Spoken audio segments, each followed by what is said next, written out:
شریعت نے طہارت کے مسائل میں یہ آسانی رکھی ہے. اللہ تعالیٰ کو علم تھا نا کہ وہمی لوگ پیدا ہوں گے.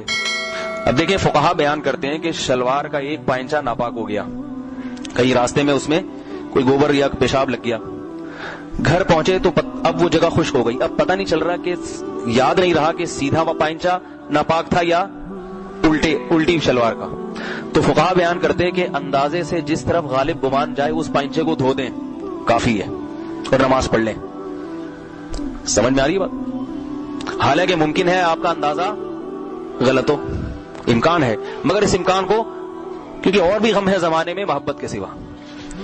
بعض لوگ نمازی بنتے ہیں سارا دن شلوار کا ناڑا ہاتھ میں ان کے اور ایک ہاتھ میں لوٹا, کتنا غلط تاثر پڑتا ہے لوگوں پہ. گورا بھی انگریز بھی کہتا ہوگا ان کو سارا دن استنجوں کے لوٹوں سے فرصت نہیں ملتی ہے, ترقی کیا کریں گے؟ سمجھ میں آ رہی ہے بات کہ نہیں آ رہی؟ سارا دن تو یہ طہارت میں لگا دیتے ہیں بیٹھے ہوئے, اور جو ہے نا وہ وہم ایک گھنٹہ بیت الخلا میں لگ رہا ہے, اس کے بعد پھر ناڑا ہاتھ میں شلوار, کوئی پتلون پکڑ کے کھڑا ہوا ہے.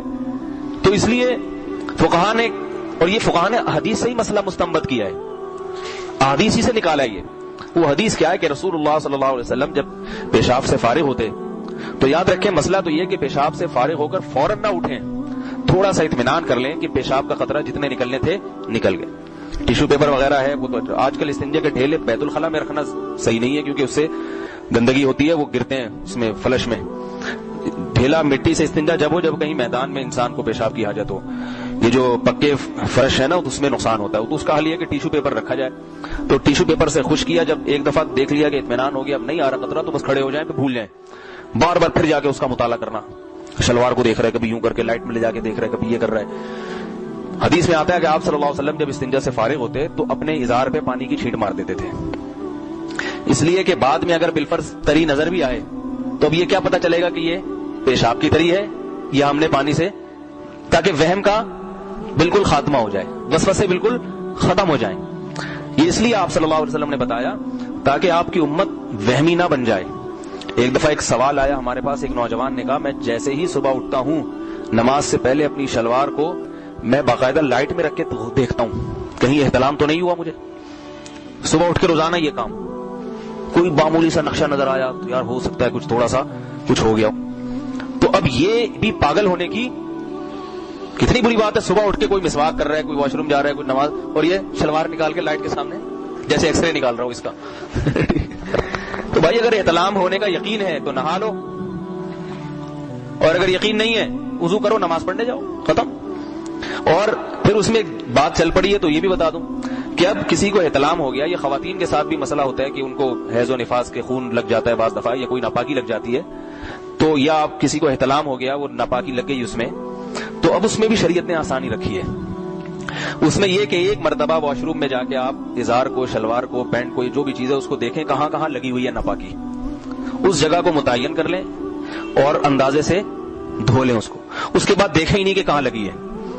پہلی مرتبہ تو اچھی طرح دیکھ لیں کہاں کہاں لگی ہے, یہ جگہ میں نے دھونی ہے. اس کے بعد جب اس جگہ کو دھو لیا تو اب دوبارہ نہ دیکھیں, ہو سکتا ہے ادھر بھی لگی ہو سکتا ہے وہاں بھی لگی ہو. حضرت عمر رضی اللہ تعالیٰ عنہ سے مروی ہے, وہ فرماتے ہیں کہ جو جگہ مجھے ناپاک نظر آتی ہے اسے دھو لیتا ہوں, اور جو نظر نہیں آتی اس پہ پانی کے چھینٹے مار دیتا ہوں, تاکہ بعد میں نظر بھی آئے نا تو یہی نہ پتا چلے کہ یہ میں نے پانی جو چھینٹے مارے تھے یہ وہ ہیں یا ناپاکی ہے. سمجھ میں آ رہی ہے بات کہ نہیں آ رہی؟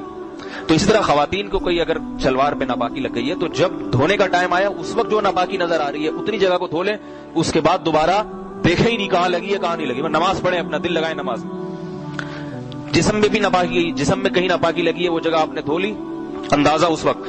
بعد میں خیال آتا ہے ہو سکتا ہے نہیں یہ الٹے والے گھٹنے پہ لگی ہو سکتا ہے ٹخنے پہ بھی لگی ہو, تو بس اس کی طرف سوچنے کی اجازت ہے ہی نہیں. وضو کتنا اہم حکم ہے شریعت کا, مگر وضو کے بارے میں حکم دیا کہ جب ایک دفعہ وضو کر لیا جب تک ٹوٹنے کا 100% یقین نہ ہو, اتنا کہ قسم اٹھا کے بولو کہ میرا وضو ٹوٹ گیا ہے, اس وقت تک آپ کا وضو نہیں ٹوٹے گا, کسی دھماکے سے بھی نہیں ٹوٹے گا جب تک یقین نہ ہو. اس لیے کہ ورنہ ایک انسان نے وضو کیا 1 گھنٹہ پہلے, اب وہ نماز میں یہ سوچتا رہے گا ہو سکتا ہے درمیان میں ٹوٹ گیا ہو, 24 ہر وقت تھوڑی کوئی توجہ ہوتی ہے. تو شریعت نے کہا بھائی ٹوٹنا یاد ہے تو ٹوٹ گیا, یاد نہیں ہے تو اس کا مطلب نہیں ٹوٹا, بس یہی سمجھا جائے گا نہیں ٹوٹا, نماز پڑھاؤ. آپ صلی اللہ علیہ وسلم نے فرمایا جب کوئی مسجد میں آئے اور اس کو یہ شک ہو کہ اس کی ہوا خارج ہوئی ہے تو جب تک آواز نہ سن لے یا بدبو نہ آئے مسجد سے باہر نہ نکلے. کیا مطلب؟ جب تک اس کو یقین نہ ہو جائے. البتہ اسے ریح کے خروج کا یقین اگر ہے 100%، پھر آواز نہ بھی آئے اور بدبو نہ بھی آئے تو وضو ٹوٹ جائے گا. یعنی بتانا مقصد ہے کہ 100% یقینی بات ہونی چاہیے. تو یہ سارے احکام ہیں شریعت کے، یہ اسی لیے کہ تاکہ یہ امت بڑے کاموں کو چھوڑ کے چھوٹی چھوٹی چیزوں میں اپنے وقت کو ضائع نہ کرے.